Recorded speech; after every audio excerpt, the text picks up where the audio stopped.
Hi, we're the Better Sister Team, and this is the Prime Experience.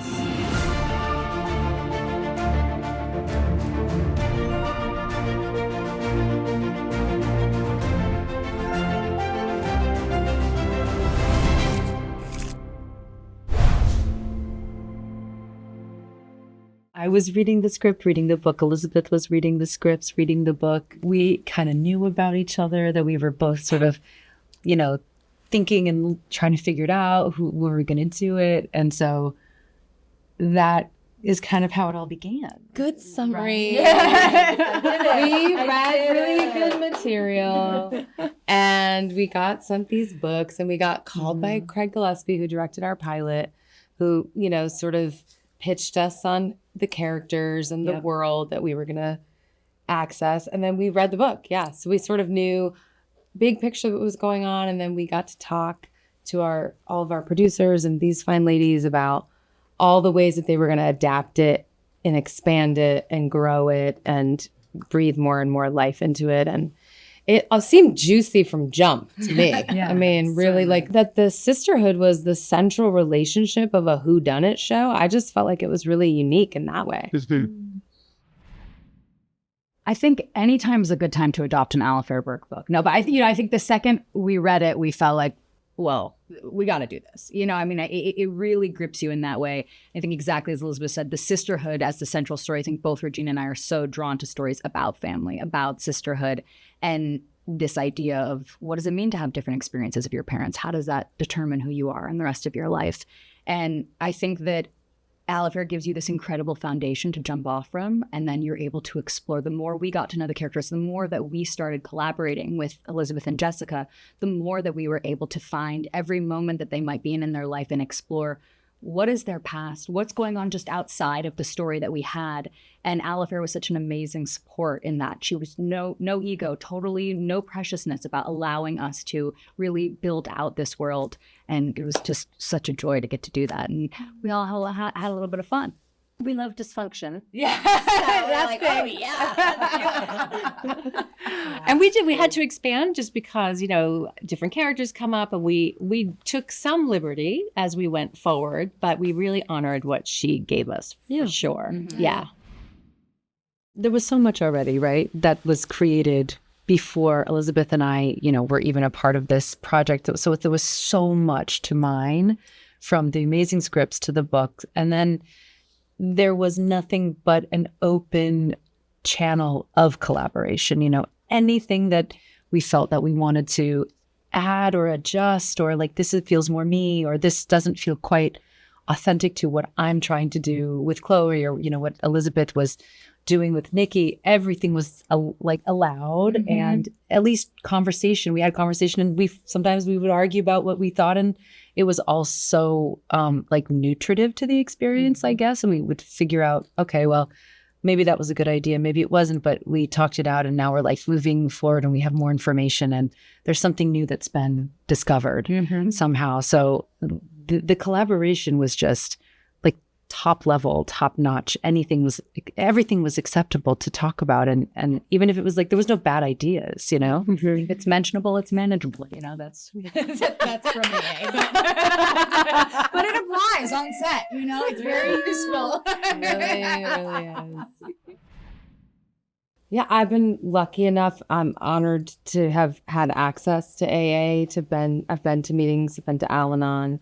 I have friends and family who work that program, whose lives are really helped by it. And I felt a responsibility to sort of represent it. I truly think it's an incredible program. But what it gave to the character was, I knew from how it works that you have to own all your bullshit when you go through that program. So if she was committed, which I believed that she was, to a daily decision to stay sober and really needing these meetings, that it meant that she had put out into the world her own trauma already. She'd done the work that Chloe had not done. right. So when I show up in Chloe's world, I'm very at peace with, I'm not saying these things for the first time. I've worked through, I've done my forgiving, I've done my of myself and of my father and my mother and of her and of my ex. And, I've been doing a lot of work. So I come to the scenario, frankly, with some moral superiority. And it allowed me to poke at her a lot and break her down and ask her to join me in doing this work, right? Let's co-create some breakthroughs. It really grounded Nikki as a character for me in my mind. She has a support system and she has said these things out loud. She made peace with her mother before her mother passed. The family stuff was always in the forefront for us. That was always what drove the train. And, a lot of the work that we do is very personal. It may not come out, and we can sort of channel it into the characters, but we are extremely honest with our own damage and our own journey. And I think that was a very big part of this process, as was the AA monologues were really, we worked so specifically on trying hard, and maybe sometimes we didn't achieve it, not being expository. And Elizabeth just was able to cut right through that and make it so real. But there are a lot of things. We loved when the class stuff came up. We loved when the race stuff came up. So it was a constant evolving thing. I don't think we ever had that. We got to do this. We got to do that. It was sort of, like Olivia said, it's a live thing. Yeah. And I think the family is the primordial unit. It's the first organizing principle of your life. And I think everything else is extrapolated from that in terms of community, that who you belong to at work, who you belong to in your social circle, what class you view yourself as being a part of, how you view your experience in the world based upon your race. And I think that when you start to realize that there is an illusion of separateness, we think we go through life as individuals, but the truth is we are so deeply enmeshed and so united actually in our experiences. As much as we try to pull apart, we actually get brought back together. And that's the real story of the show. And I think we always knew that its heart, two sisters diverged in the woods, brought back together by murder. And the real story of the show is, how do they find each other again in truth, not in the lie, not in the illusion that they are different, but actually that they are one. And what does that mean to find that hope and love and forgiveness despite everything you've done to each other? And for us, I think that was always the guiding light.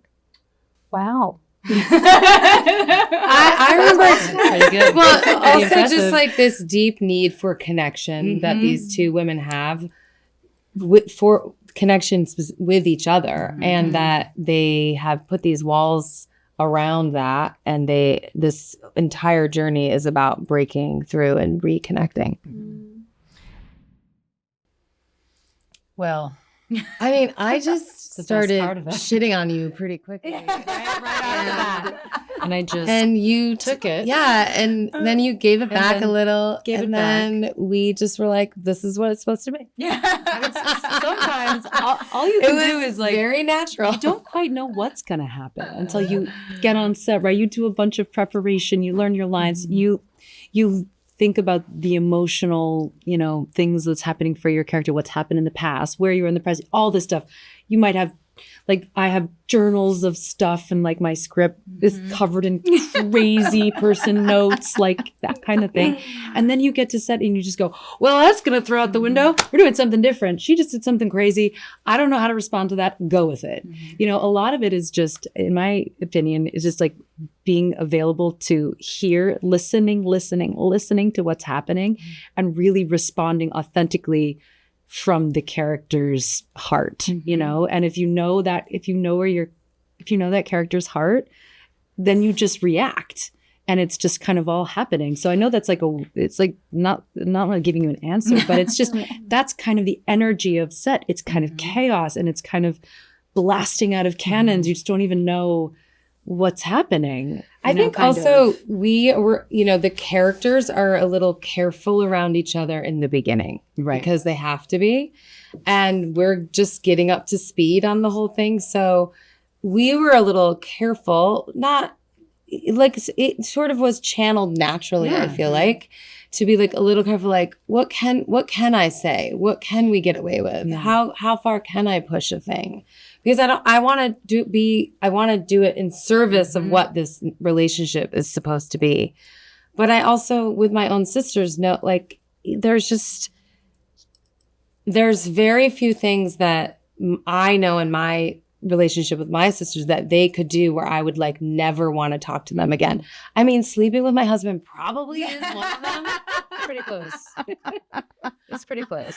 But we were technically broken up. Yeah. I mean, so like I guess it's fair game. You said it. So it was also, it's a little bit of that too, of like, you know, I don't know. We had a deep mutual respect and trust very fast. And so I felt very free to really create with Jessica a sense of history. Like we had like, okay, but we're also kind of getting to know each other, which is true. That's what was happening. Yeah. The feeling of love and support and care, we had such an amazing team, many women and many men and others. And it was, I think, an energy which is maternal, which is loving, which need not necessarily come from a woman specifically, but it is rooted in a deep sense of nurturing and caring and support and wanting to foster growth.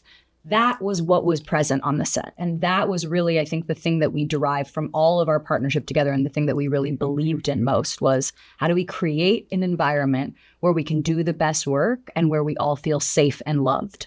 And that is, you know, I think when you lead with a feminine energy, again, need not necessarily coming from specifically a woman, but that I think is what you get access to. And I think we had a lot of that on our side, which was very special. I never thought about it as all women. I just thought these are professionals that we are so lucky to work with. And then, you know, everyone points it out and you're like, wow, look at that. Look, we're all very complimentary though, too, I will say. It's like everyone's secure in their role, right? So like you're the like laughy, like, you know, Regina is like, let's go, like she'll know the plot. You know? And like we were very secure, like, yep, I'm Nikki, there's no doubt about it, and you're Chloe, and there's no doubt about it, and everybody was there for their, like, it just was, everyone knew how to do their job, was secure, and this is what, and everybody complimented everybody in a really great way. So it was very frictionless.